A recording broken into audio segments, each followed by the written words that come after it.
Assalamualaikum warahmatullahi wabarakatuh. Halo teman-teman semuanya, bagaimana kabarnya hari ini? Semoga sehat ya, amin. Pada kesempatan kali ini, saya akan sharing mengenai manfaat jangka panjang aktivitas fisik secara teratur. Tapi sebelum memasuki itu, menurut teman-teman, sehat itu apa sih? Mungkin sebagian besar dari teman-teman menjawab bahwa sehat itu tidak sakit. Ya, nggak salah sih, ada betulnya juga, tapi secara simpel seperti itu, sehat itu tidak sakit.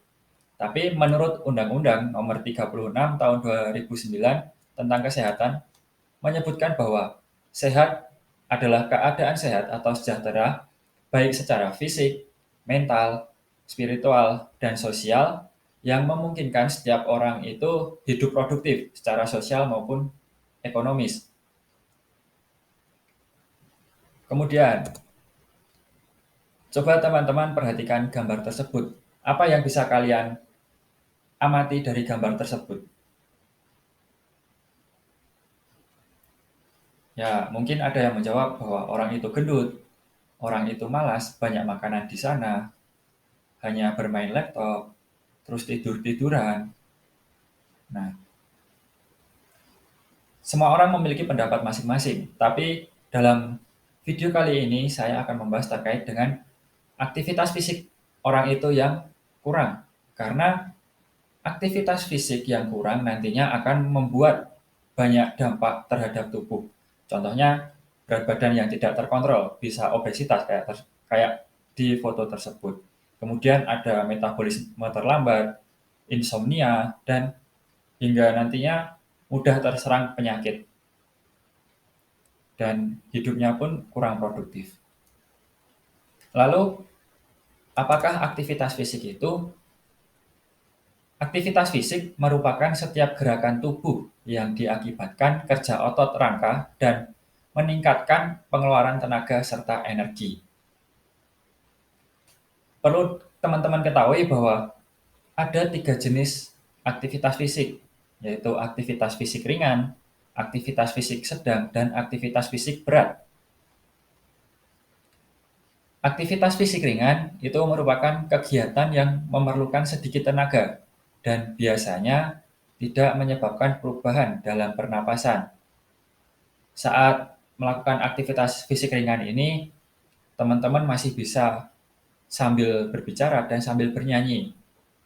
Dan patokannya, energi yang dikeluarkan selama melakukan aktivitas fisik ringan ini yaitu kurang dari 3,5 kilokalori per menit. Contohnya apa aja? Nah, teman-teman bisa lihat di video ini contoh dari aktivitas fisik ringan, yaitu ada stretching, misal, kemudian berjalan santai, dan bersih-bersih rumah. Bersih-bersih rumah pun itu termasuk aktivitas ringan.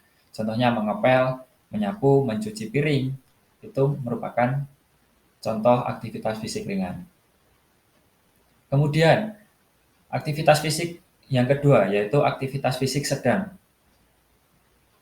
Aktivitas fisik sedang itu merupakan kegiatan yang membutuhkan tenaga terus-menerus, gerakan otot yang berirama atau kelenturan atau flexibility, yang ditandai dengan denyut jantung dan frekuensi napas itu menjadi lebih cepat. Untuk patokannya, energi yang dikeluarkan saat melakukan aktivitas fisik sedang ini antara 3,5 sampai 7 kilokalori per menit. Terus contohnya apa aja? Contohnya ada pada gambar tersebut, contohnya jogging. Terus ada apa itu? Ada bermain lempar tangkap, tapi sifatnya permainan atau rekreasional. Kemudian ada bermain bulu tangkis. Nah, ini juga bersifat rekreasional. Hanya buat senang-senang aja. Kemudian ada kategori yang ketiga, yaitu aktivitas fisik berat.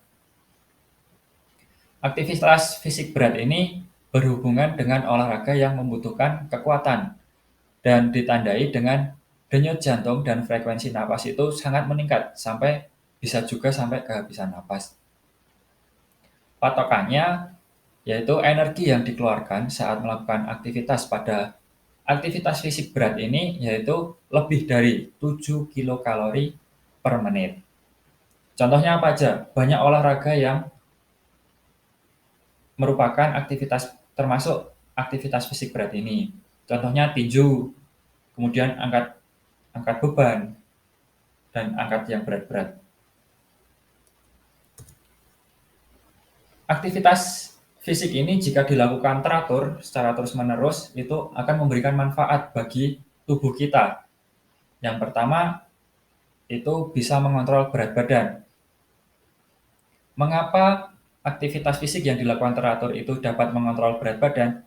Karena aktivitas fisik yang kita lakukan itu bisa membakar kalori yang masuk, tapi harus diimbangi dengan pola makan yang imbang juga, karena kalori masuk akan dikeluarkan melalui aktivitas yang kita lakukan sehari-hari, sehingga dapat mengontrol berat badan. Manfaat yang kedua yaitu menjaga kesehatan dan mengurangi resiko penyakit. Aktivitas fisik yang dilakukan secara teratur itu dapat meningkatkan kolesterol HDL atau kolesterol baik dan menurunkan tingkat trigliserida yang berbahaya bagi tubuh. Dan aktivitas yang kita lakukan sehari-hari secara teratur, aktivitas fisik yang kita lakukan sehari-hari secara teratur itu dapat meningkatkan aliran darah dan oksigen, sehingga mengurangi kekhawatiran kita terhadap penyakit kardio maupun penyakit lain. Kemudian manfaat yang ketiga, itu ada meningkatkan energi dan kebugaran. Meningkatkan energi dan kebugaran, manfaat dari aktivitas fisik ini yaitu karena dari aktivitas fisik kita dapat memperkuat otot dan meningkatkan pasokan oksigen dan nutrisi ke jaringan sehingga meningkatkan energi dalam tubuh. Sedangkan untuk kebugaran, karena nanti jantung dan paru-paru itu dapat bekerja efisien, maka kelelahan yang terlalu mengganggu itu berkurang signifikan dan kebugaran kita dapatkan dari aktivitas fisik yang kita lakukan secara teratur sehari-hari. Manfaat selanjutnya itu ada mood booster. Jadi aktivitas fisik yang kita lakukan secara teratur itu dapat menjadi mood booster kita. Mengapa demikian? Karena ketika kita melakukan aktivitas fisik itu akan meningkatkan hormon endorfin, di mana hormon endorfin itu nantinya menimbulkan perasaan bahagia dan emosi positif bagi kita. Sehingga nantinya dengan aktivitas fisik munculnya hormon endorfin tadi itu bisa mengurangi stres dan menurunkan emosi. Dan aktivitas fisik yang kita lakukan itu bisa juga sebagai ajang sosialisasi, sehingga kita dapat menambah teman dan kita meningkatkan emosi positif kita.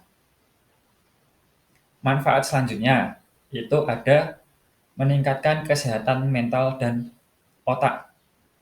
Berhubungan dengan kesehatan mental tadi, berhubungan dengan manfaat yang mood booster tadi. Karena apa? Karena aktivitas fisik tadi meningkatkan hormon endorfin yang meningkatkan perasaan bahagia kita dan emosi positif kita, sehingga dapat mengurangi stres dan kesehatan mental kita itu akan terjaga. Dan untuk otak, jadi kalau otak itu nanti akan bekerja secara optimal karena jantung dan paru-paru nantinya akan menyuplai darah dan oksigen dengan lancar sehingga otak kita nantinya akan bekerja secara optimal. Dan yang terakhir, itu memperbaiki kualitas tidur. Kualitas tidur, kenapa aktivitas fisik yang kita lakukan secara teratur itu bisa meningkatkan kualitas tidur? Karena jika kita melakukan aktivitas fisik, itu bisa membantu tidur lebih mudah dan cepat. Bisa teman-teman praktekkan atau teman-teman buktikan ketika melakukan aktivitas fisik secara teratur, nanti kalian akan merasakan manfaatnya ketika mau tidur. Itu membantu sekali untuk tidur lebih mudah dan lebih cepat. Namun, ada referensi yang menyebutkan bahwa ini pengecualian karena melakukan aktivitas fisik berat di malam hari sebelum tidur itu malah bisa atau aktivitas fisik berat yang dilakukan sebelum tidur atau jaraknya pendek banget dari waktu tidur itu malah bertolak belakang dari manfaat itu karena nantinya menimbulkan ketegangan sehingga tidur pun tidak nyenyak. Berikut manfaat yang banyak sekali sehingga teman-teman bisa berpikir bahwa aktivitas fisik yang kita lakukan sehari-hari yang dilakukan secara teratur itu memberikan manfaat yang banyak banget bagi tubuh kita. Jadi jangan lupa untuk melakukan aktivitas fisik secara teratur. Kalau tidak, kenapa? Ada beberapa resiko yang ditimbulkan ketika kita tidak melakukan aktivitas fisik secara teratur. Contohnya, kebalikan dari manfaat ini tadi, bahwa berat badan bisa naik, kemudian metabolismenya bisa melambat, kemudian bisa insomnia atau susah tidur, dan mudah lelah dalam beraktivitas, mudah sakit karena fisik kita kurang, dan hingga kita kurang produktif juga karena bisa terserang penyakit dan lemas tadi. Teman-teman, ini kalau yang masih remaja perlu diperhatikan bahwa masa remaja itu merupakan masa yang tepat untuk meningkatkan kemampuan fisik, ukuran tubuh, dan menyempurnakan keterampilan gerak melalui aktivitas fisik. Oleh karena itu, teman-teman perlu aktif untuk beraktivitas fisik secara teratur.